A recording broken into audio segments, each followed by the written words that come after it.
Hello बच्चों, class BSc second year और BSc BEd third year दोनों के लिए कॉमन टॉपिक चल रहा है एल्कोहल, और जिसके पार्ट नंबर 15 की हम बात कर रहे हैं।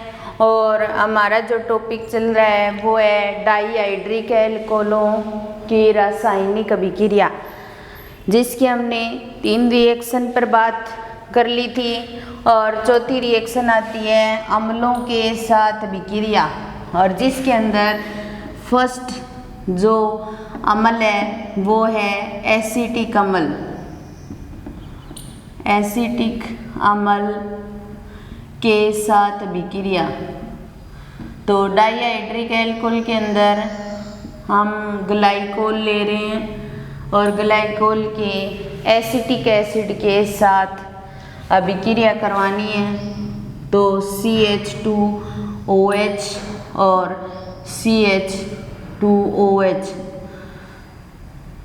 इसको बोलेंगे एथिलीन ग्लाइकोल। और एथिलीन ग्लाइकोल की एसिटिक एसिड के साथ रिएक्शन करवानी है। तो सबसे पहले हम एसिटिक एसिड के एक मॉलिक्यूल की बात कर रहे हैं, एक अणु के साथ अभिक्रिया करवाएंगे तो मोनो एसीटेट प्राप्त होगा।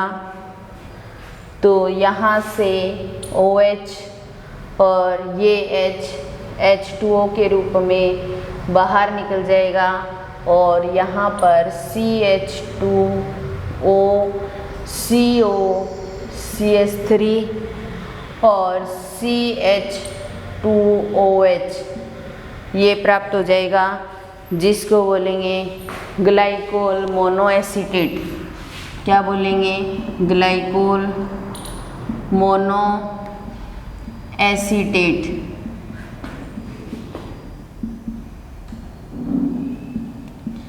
एक मॉलिक्यूल के साथ करवाइए इसलिए मोनोएसीटेट बनेगा, और 2 मॉलिक्यूल के साथ करवाएंगे तो डाईएसीटेट बनेगा। इस प्रकार CH2O CO CH3 ये ले लिया हमने वापस, और दूसरा एसिटिक एसिड का मॉलिक्यूल लेंगे और लेकर के यहाँ से H और यहाँ से OH H2O के रूप में बाहर निकल जाएगा, और CH2O CO CH3 और CH2O CO CH3 ये प्राप्त हो जाएगा, जिसको बोलेंगे ग्लाइकोल डाईएसीटेट। क्या बोलेंगे? ग्लाइकोल डाईएसीटेट। या फिर इस प्रकार हम 2 मॉलिक्यूल लेकर के मोनोएसीटेट और डाईएसीटेट बना सकते हैं। और ये थी एसिटिक एसिड के साथ अभिक्रिया, और उसके पश्चात हम रिएक्शन करवा रहे हैं HNO3 और H2SO4 के साथ अभिक्रिया। HNO3 व H2SO4 के साथ अभिक्रिया।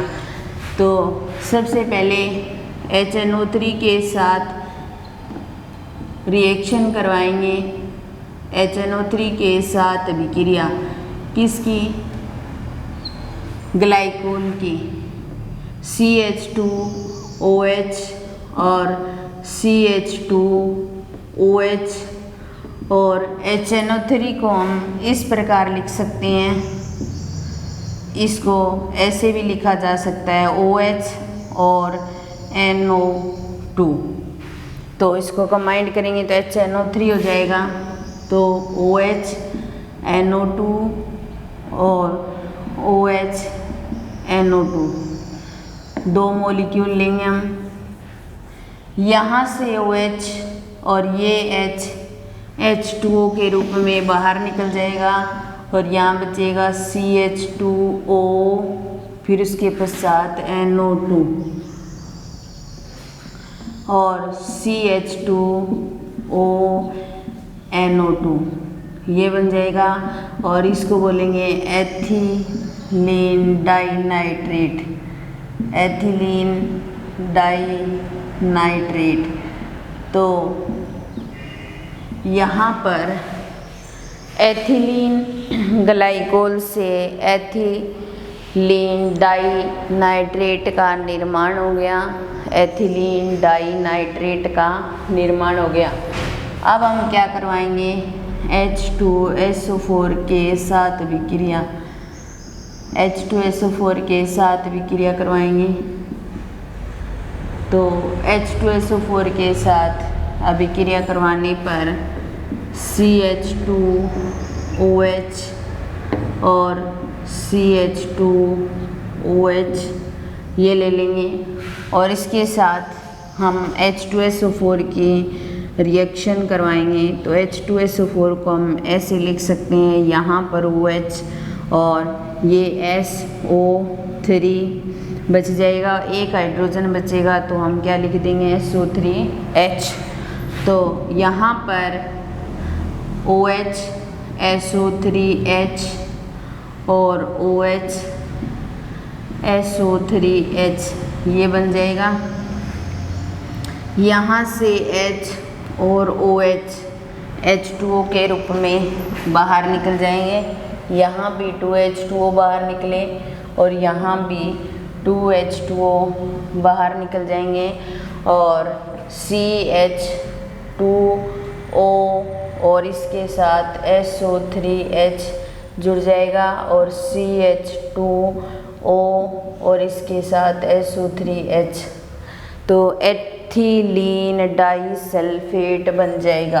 क्या बन जाएगा, ethylene di sulphate, ethylene di sulphate बन जाएगा, या ethylene hydrogen di sulphate, ethylene hydrogen di sulphate.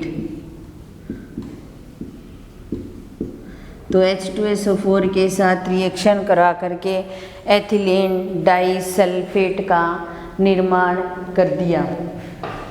फिर उसके पश्चात तीसरा जो अम्ल आता है वो आता है टरथेलिक अम्ल। क्या है, टरथेलिक अम्ल। एथिलीन ग्लाइकोल की टरथेलिक अम्ल के साथ अगर रिएक्शन करवाते हैं तो एक बहुलक का निर्माण होता है और वो बहुलक होता है टेरिलीन। कौन सा होता है, टेरिलीन। तो तीसरा आता है टरथेलिक अम्ल के साथ विक्रिया, टरथेलिक अम्ल के साथ अभिक्रिया। तो टरथेलिक अम्ल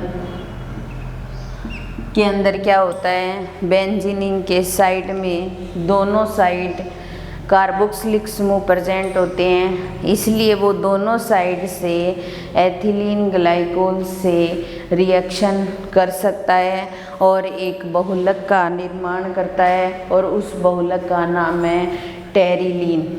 उस बहुलक का नाम है टेरिलीन। जैसे OH CH2OH और CH2OH ये क्या है, एथिलीन ग्लाइकोल है।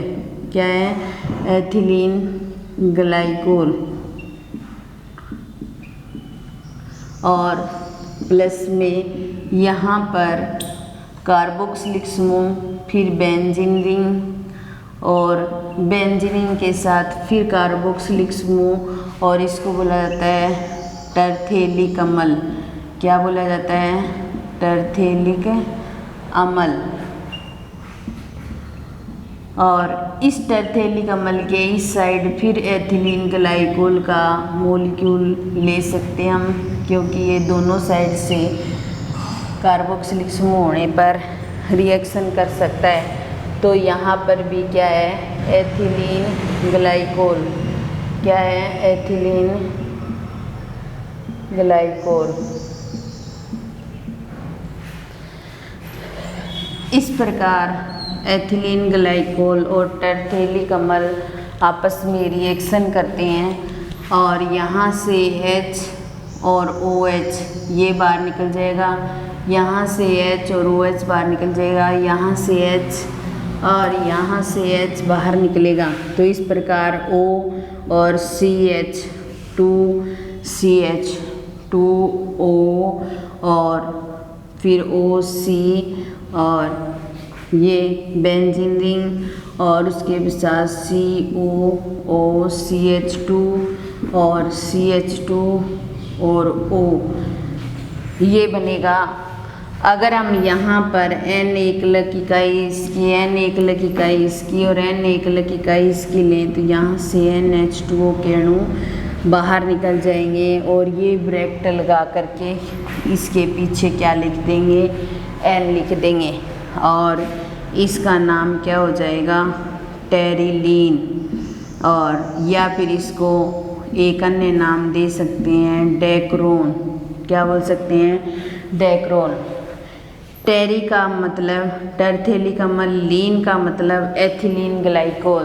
तो टेरिलीन जो बहुलक होता है वो एथिलीन ग्लाइकोल व टरथेलिक अम्ल के संघनन बहुलीकरण से बनता है।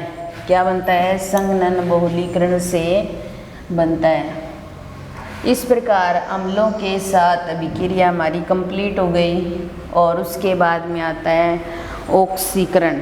क्या आता है, नेक्स्ट जो रिएक्शन आती है 5 नंबर वो आती है ऑक्सीकरण। क्या आती है, ऑक्सीकरण।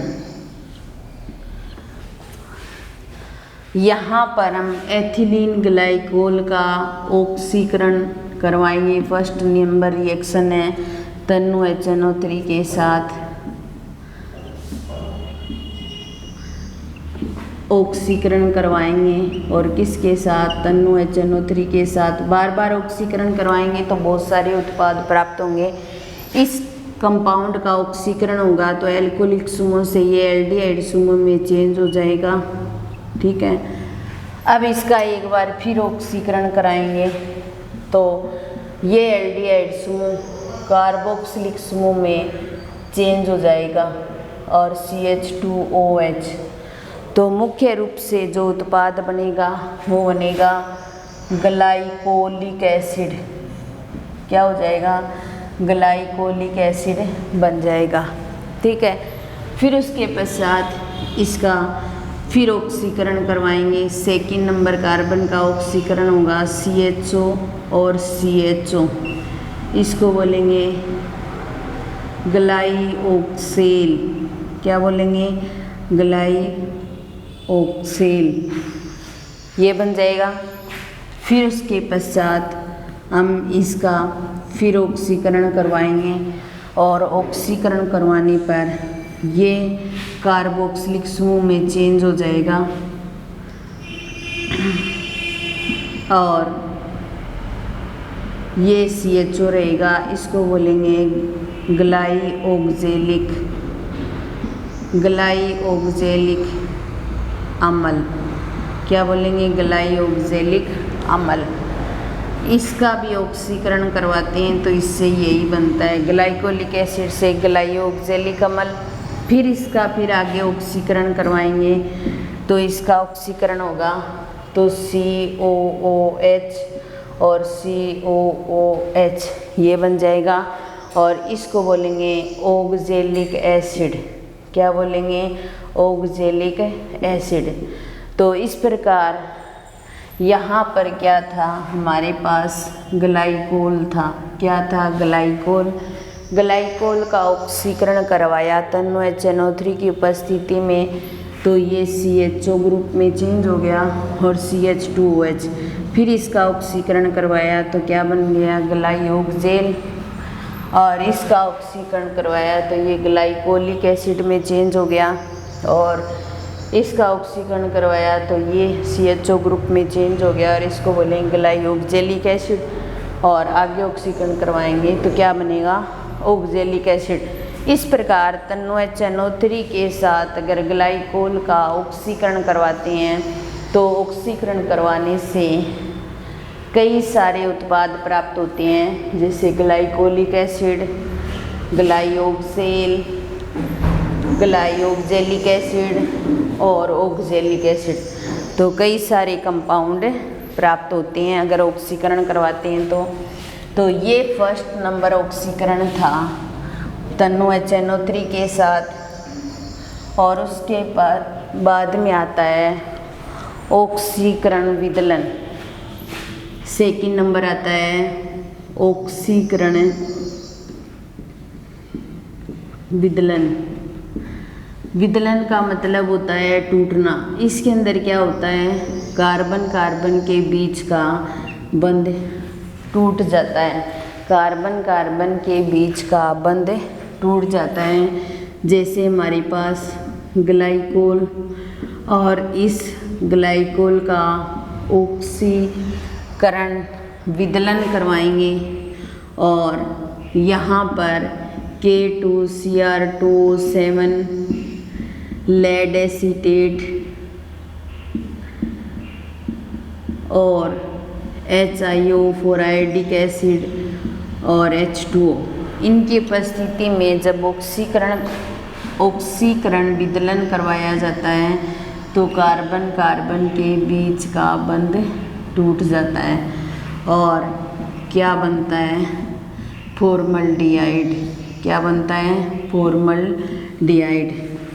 तो इसको अलग अलग तरीके से हम करवा सकते हैं।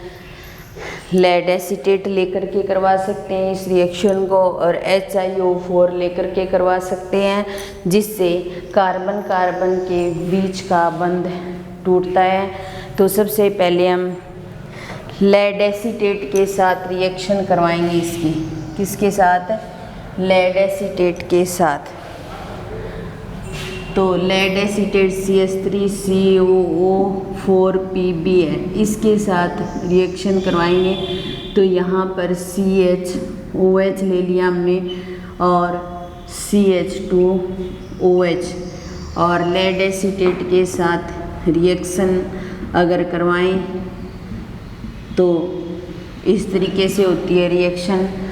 यहाँ पर ये CH2 डबल बॉन्ड O और CH2 डबल बॉन्ड O में चेंज हो जाता है और CH3COOH के 2 मॉलिक्यूल प्राप्त होते हैं और CH3COO2Pb में चेंज हो जाता है। यानी कि कार्बन कार्बन के बीच का बंध विदलन हो रहा है। अब देख लो यहाँ पर CH2OH और किस तरीके से ये प्रोडक्ट बने हैं। ये क्या है, हमारे पास ग्लाइकोल है। क्या है, ग्लाइकोल, और ग्लाइकोल की लेड एसीटेट के साथ रिएक्शन करवाएंगे तो यहाँ पर हमारे पास क्या है, PbOOCCH3 की ट्वाइस, और इसके साथ यहाँ CH3CO और CH3COO ये जुड़ा हुआ है। यहाँ से H और CH3COOH ये बाहर निकल जाएगा और ये 2CH3COOH बाहर निकल गया, और उसके पश्चात ये आपस में जुड़ जाएगा तो CH2 और CH2 यहाँ पर O, और ये O किसके साथ जुड़ गया, Pb के साथ, और यहाँ OOCCH3 की ट्वाइस जुड़ा हुआ है। फिर उसके पश्चात ये इलेक्ट्रॉन यहाँ ट्रांसफ़र हो जाएंगे और ये इलेक्ट्रॉन यहाँ ट्रांसफ़र हो जाएंगे। तो इस तरीके से वो बंध टूट जाएगा और यहाँ पर हमें क्या प्राप्त हो जाएगा, CH2 डबल बॉन्ड O और plus CH2 double bond O और प्लस CH3COO की ट्वाइस Pb। यही हमने बनाया था फॉर्मल्डिहाइड। ये क्या था, फॉर्मल्डिहाइड, और ये क्या था, एसिटिक एसिड, और ये लेड एसीटेट। यहाँ पे 2 की फॉर्म में रह गया, ये बन गया। एसिटिक एसिड के मॉलिक्यूल बाहर निकले, ये बन गया, और फॉर्मल्डिहाइड बन रहे हैं, ये बन गया। तो मैकेनिज़्म के द्वारा जब हम किसी भी रिएक्शन का मैकेनिज़्म करते हैं तब हमें सही तरीके से पता चलता है कि वो रिएक्शन कैसे हो रही है। तो ऑक्सीकरण विदलन हमने आयोडिक एसिड के साथ भी करवाया था, आयोडिक एसिड के साथ भी करवाएंगे हम इस रिएक्शन को, तब भी कार्बन कार्बन के बीच का बंध टूटेगा। देखिए CH2OH और CH2OH ये क्या है, ग्लाइकोल, और ग्लाइकोल की HiO4 के साथ रिएक्शन करवाएंगे तो CH2 double bond O CH2 double bond O और प्लस में H2O बाहर निकलेगा और प्लस में HiO3 बाहर निकल जाएगा। तो अब देखो ये क्या था, आयोडिक अम्ल। क्या है, आयोडिक अम्ल। आयोडिक अम्ल के साथ भी रिएक्शन करवाते हैं तो यहाँ पर हमें फॉर्मल्डिहाइड के मॉलिक्यूल प्राप्त होते हैं। क्या प्राप्त होते हैं, फॉर्मल्डिहाइड के मॉलिक्यूल प्राप्त होते हैं और कार्बन कार्बन के बीच का बंध विदलित हो जाता है। कार्बन कार्बन के बीच का बंध विदलित हो जाता है। तो मैकेनिज्म के द्वारा देखिए इसको कैसे करते हैं हम। तो यहाँ CH2O और H और ये CH2O और H और यहाँ पर I जो है उसके साथ डबल बॉन्ड O और डबल बॉन्ड O और डबल बॉन्ड O और डबल बॉन्ड O और OH ये जुड़ा होता है, 7 बॉन्ड बना सकता है ये। यहाँ से H2O का मॉलिक्यूल बाहर निकलेगा, निकल गया, ठीक है। और CH2O और CH2O इसके साथ कौन जुड़ जाएगा, I जुड़ जाएगा, जुड़ गया। और डबल बॉन्ड O और डबल बॉन्ड O और OH ये इलेक्ट्रॉन यहाँ ट्रांसफर हो जाएंगे और ये इलेक्ट्रॉन यहाँ ट्रांसफर हो जाएंगे तो बॉन्ड टूट जाएगा। तो यहाँ पर तो CH2 डबल बॉन्ड O और plus CH2 double bond O क्या बन जाएगा, फॉर्मल्डिहाइड। क्या बन जाएगा, फॉर्मल्डिहाइड, ठीक है। और प्लस में ये HiO3 ये HiO3 में चेंज हो जाएगा, HiO3 में चेंज हो जाएगा। तो इस प्रकार ऑक्सीकरण जो विदलन है वो लेड एसीटेट K2Cr2O7 और आयोडिक अम्ल के साथ करवा सकते हैं, जिससे फॉर्मल्डिहाइड के 2 मॉलिक्यूल प्राप्त होते हैं। जब हम लेड एसीटेट के साथ करवाते हैं तो एसिटिक एसिड के 2 मॉलिक्यूल बाहर निकलेंगे और जब इसको आयोडिक अम्ल के साथ करवाएंगे तो फॉर्मल्डिहाइड के साथ HiO3 और जल का मॉलिक्यूल बाहर निकल जाएगा। इसके साथ ही आज की हमारी क्लास यहीं समाप्त होती है। धन्यवाद।